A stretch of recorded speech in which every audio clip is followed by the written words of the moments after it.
C-bet, lažybos, lošimo automatai, ruletė, C-bet. Nesaikingas lošimas gali sukelti priklausomybę. Tai Tomui tiesiog bendrai apie savo situaciją, kaip dabar jautiesi. Neturiu ką pasakyti, nežinau. Pasidarysim tyrimus, bus matyti. Kaip pačiam atrodė situacija, gali plačiai papasakoti. Jau turiu aš tokią, karts nuo karto man pasikartoja tokia problemėlė ir šį kartą labai stipriai manęs net turbūt nieks nepalėtė, tiesiog atrodo, kad jis kaip suvaikščioja. Nežinau, ką prikomentuoti, sakau, pasidarysim tyrimą ar atimpiau kažką. Kaip pačiam atrodė tas visas rungtynės nuo suolo, nepakilai antroje pusėje, kaip atrodo komandos žaidimas, kur didžiausias buvo problemas? Kaip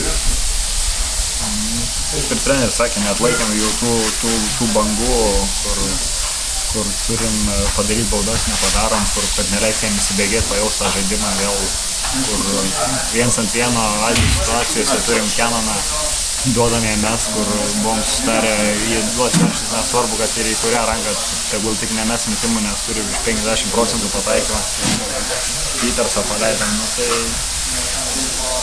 tokiose varžybose prieš tokią komandą negalima tokių vaikiškų klaidų daryti. Kaip ir minėjai, Kenanas sužaidė savo sezono rungtynes, tai buvo viena esminių priežasčių, kuri leido Olympiakos taip nubėgti. Be abejo, jis ir tose atkarpose jisai užmetė, bet aplamai jie žaidžia gerą krepšinį, baudžia už bet tokią mūsų klaidą, o mes atrodo vis nepasimokom ir kartuojasi tie patys dalykai. Bet nežinau, kiek taškų treneris sakė, iš aiškių situacijų gaunam. To negali būti.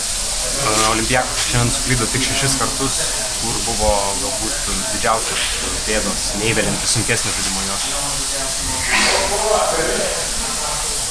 Sunku pasakyti, nežinau, mes naudojamės to daug keitimo, jie kažkaip gal nebandė per daug iš priekį viens ant vieno žaisti, metinėdavo polų, gerai išmetinėdavo kamuolius, tų klaidų. Nedarė tokių paprastų ir nežinau, gera komanda, jie dėl to ir yra visą laiką favoritai, nes žaidžia protinį krepšinį ir atakuoja iki paskutinių sekundžių, tai dėl to tų klaidų ir mažai. Kaip tą sprendimą priėmėt per ilgą pertrauką nepažaisti, ar čia personalas medicinos patarė, kaip priėmėt jį? Tiesiog negaliu, tai nežaidžiu.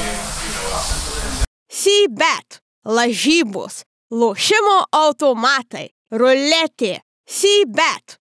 Nesaikingas lošimas gali sukelti priklausomybę.